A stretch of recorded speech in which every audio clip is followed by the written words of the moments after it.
Hi, I'm Lauren Saponaro, and this is my Physics 1 lab pertaining to constant velocity. Just an introduction. The purpose of this lab was to observe Newton's fundamental laws in the real world, and the object that I used to demonstrate this was an expo marker that I rolled past a camera along a ruler at a constant velocity. Some laws that were demonstrated in this lab were Newton's first law of motion, which states that an object at rest remains at rest and an object in motion remains in motion unless acted upon by an unbalanced force. And Newton's second law of motion was also demonstrated, and this is known as the momentum principle.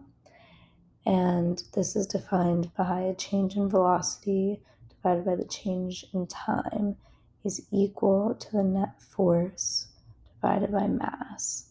And when simplified, this equation states that the final velocity is equal to the change in time times the sum of the initial velocity and the net force divided by mass. Because velocity is constant, we know that the ball has no acceleration. Therefore, the net force is zero, meaning the future motion of the ball can be predicted based on just the initial velocity of the ball and the change in time. In this lab, we will compare the results predicted by the computational model with the experience results recorded using Tracker. So here's the video that I put into Tracker to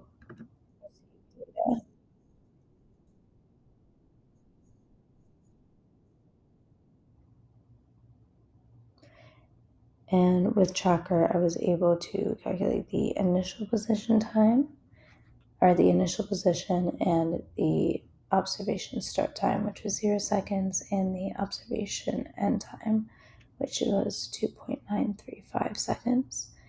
And I was also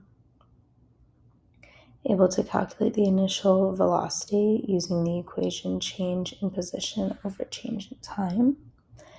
And the position and time coordinates that I used came from Tracker, and they gave me the initial velocity of 0.343 meters per second.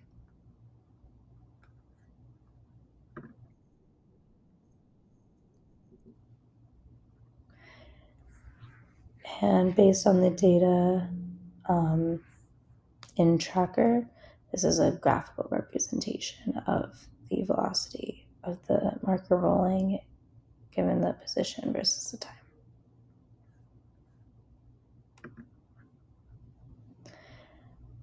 And then when I compared the data from Tracker with the data from the computational model, this was the code that I used. I changed my mass to 0.006 to reflect the mass of the expo marker. And additionally, I changed the position vector and the velocity vector to reflect the numbers calculated earlier. And this code created a computational model that resulted in these graphs. And as you can see, it was constant at 1 second.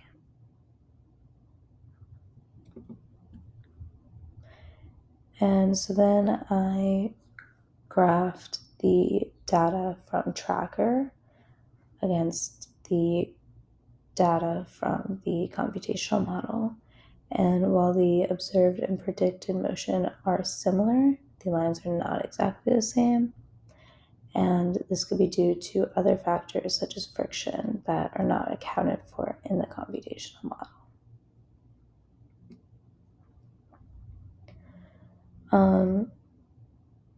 So to discuss the experiment and its results, one question that we can ask is, what if the axes were flipped? And basically that if this happened, the data would be reflected across the x-axis and the direction of the positions and velocity would be flipped.